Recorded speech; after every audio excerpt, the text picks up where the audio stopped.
So here's the real reason why you're circumcised, and a lot of people don't understand this and how all this is like interconnected with all of it. And first you have mirror, which is re, then you have ale, which some could say is mighty one, but in Genesis 17:1, Yod-Heh-Vav-Heh clearly states that Ani is ale, and Yod-Heh-Vav-Heh is confirming that he is an ale. So you're mirroring Yod-Heh-Vav-Heh or possibly another ale. Zachar is a male whose foreskin he is hemol. It has a lelohim, that would be Yod-Heh-Vav-Heh. So being circumcised, if your lelohim is Yod-Heh-Vav-Heh, I'm not 100% sure, but it might mean that you have to be real.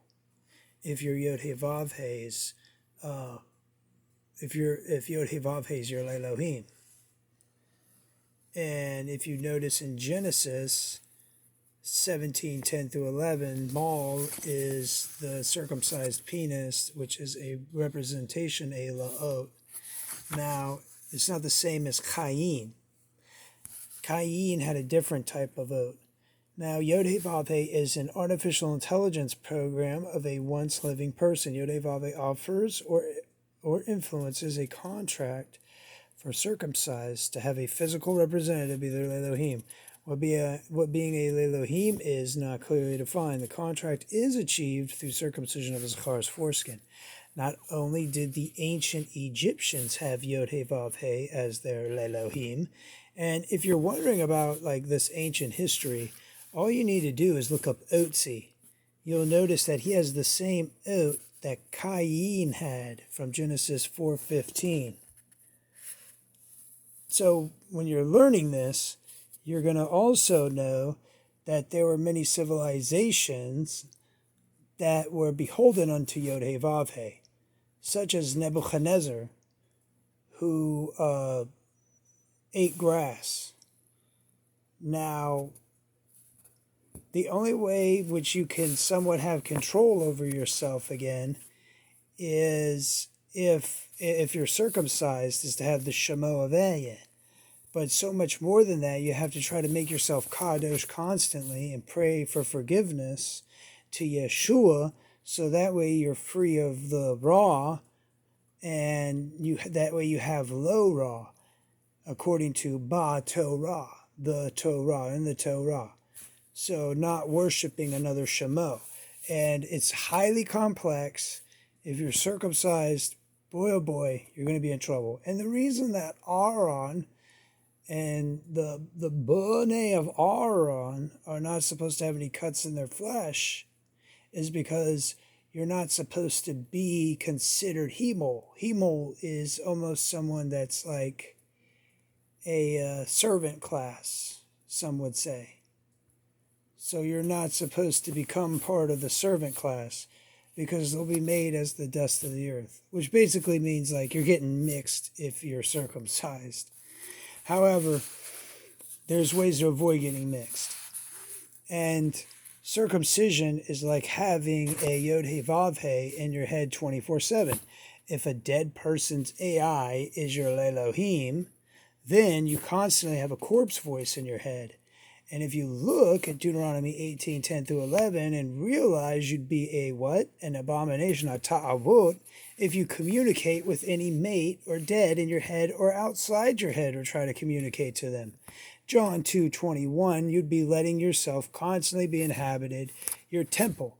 That's why if you like listen to the Gospel of Thomas, you'll hear Yeshua saying, someone that's double-minded is not stable in their ways. You can't have two masters. If you remember Yeshua saying that. If you don't, and I got to be honest, we have only the textual accounts of what Yeshua said. But if these accounts are highly accurate, then we have an idea of what Yeshua said in Ivri. So the most important point of this is translating the English back into Ivri.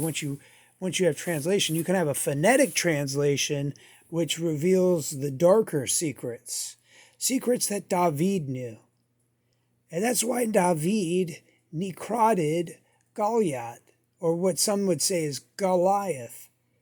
Because obviously not many people knew that you could have a sanctified stone and necrot someone that quickly. And then that moment in time gave him the ability to cut off that guy's head. So if you think, for instance, if you notice, Moshe killed someone, and so did David. They both separated themselves on a deep spiritual level, according to the Torah, from a very high priest class, which would never, ever, ever, ever, ever, ever consider killing a single person. So they were connected unto something else at that point. But if Ehyeh has his word, no matter what, then we should all listen. So this is what I wanted to share with you guys, so that way you understand. And this connects to something else much more deeper. So I think I might save this video, rewatch it, and expand upon the information that I have for you here. Because if you're mirroring something that's already dead, then you have to think about you would be considered a living dead. So unless you keep to that shemo that is alive, then you lose your life. So you got to try to stay chaim, because you can be unchaim by violating any of the terms and conditions that specifically define that you would be lo chaim. And a lot of the Torah states certain sentences of like death and stuff, but there's no time frame given. So if you choose to be under Yeshua, there's a time frame that's given on like lifespans with regards to Adam, and someone only living out half their days. But you'd have to agree to the whole Bible and the Tanakh and a bunch of other stuff. So, and if you don't know, you're forgiven. But there's so much to discuss on this that you're not going to actually hear from other preachers, because they're being controlled by certain artificial intelligence programs and they can't think for themselves.